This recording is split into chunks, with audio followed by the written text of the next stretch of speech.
En esta oportunidad hablaremos de biosíntesis de purinas y específicamente nos enfocaremos en el proceso de regulación.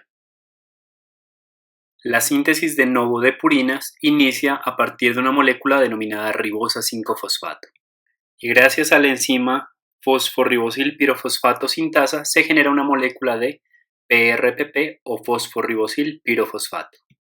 Sobre este azúcar se va a estructurar el nucleótido de purina.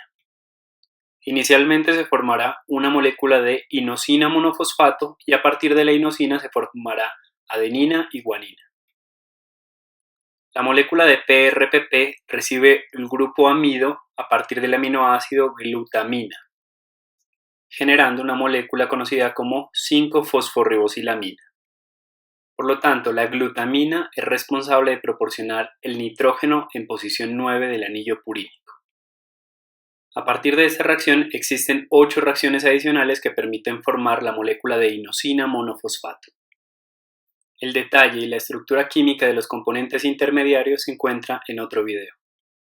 Dejo el link en la descripción. Después de la adición del nitrógeno 9 se une el aminoácido glicina proporcionando el carbono 4, el carbono 5 y el nitrógeno en posición 7.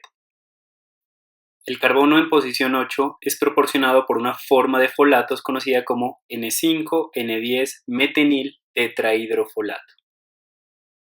Antes de sellar el anillo de 5 vértices, otra molécula de glutamina proporciona el nitrógeno en posición 3. Una sintetasa se encarga de sellar el anillo de 5 vértices. Después de la obtención del anillo imidazólico, una molécula de CO2 es responsable de proporcionar el carbono en posición 6. En 2 reacciones, el ácido aspartico es responsable de proporcionar el nitrógeno en posición 1.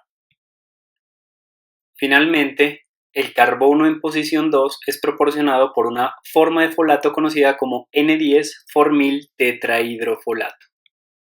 La ciclación del anillo de 6 vértices ocurre gracias a una enzima denominada IMP ciclohidrolasa y de esta forma se obtiene un nucleótido conocido como inosina monofosfato.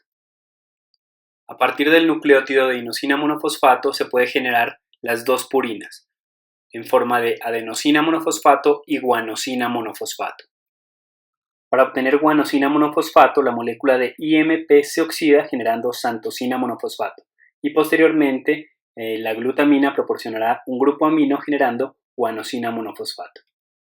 Por otra parte, el IMP reacciona con ácido aspartico generando adenilosuccinato que posteriormente se convertirá en adenosin monofosfato. A partir de estas moléculas monofosfatadas se puede generar nucleótidos trifosfatados mediante reacciones de fosforilación. A continuación se muestra un esquema simplificado de la síntesis con los puntos críticos de regulación. Uno de los puntos más importantes corresponde a la enzima ribosa 5-fosfato pirofosfoquinasa o también conocida como PRPP quinasa. Otro punto importante en el proceso de regulación de las 2 purinas corresponde a la enzima glutamil amido transferasa. Hasta este punto, controlando la actividad de estas enzimas, se controla tanto la síntesis de adenina como la síntesis de guanina. El control de la síntesis de adenina se controla con la acción de la adenilosuccinato sintasa, mientras que la síntesis de guanosina monofosfato se controla gracias a la enzima transamidinasa. Uno de los puntos no enzimáticos de control depende principalmente de la cantidad y concentración de fosforribosil pirofosfato. Es un determinante clave no solo para la síntesis de novo, sino también para la vía de salvamento. La molécula de fosforribosil pirofosfato depende básicamente de la biosíntesis que se origina a partir de la vía de las pentosas fosfato. Y su concentración básicamente depende de procesos de síntesis, utilización y degradación. Por lo tanto, lo vamos a denominar como el primer punto de control que corresponde a la disponibilidad de PRPP. El segundo punto de control sería la inhibición de la PRPP quinasa que ocurre con los productos obtenidos de esta vía, niveles altos de AMP o de ADP o niveles altos de GMP o GDP inhiben específicamente a esta enzima. El tercer punto de control sería la regulación alostérica sobre la PRPP-glutamil-amidotransferasa. La regulación sobre esta enzima es idéntica a la que ocurre sobre la PRPP quinasa, pero la diferencia es que niveles altos de GMP pueden inhibir específicamente a la amidotransferasa. También el producto intermedio IMP ejerce un efecto inhibitorio sobre esta enzima.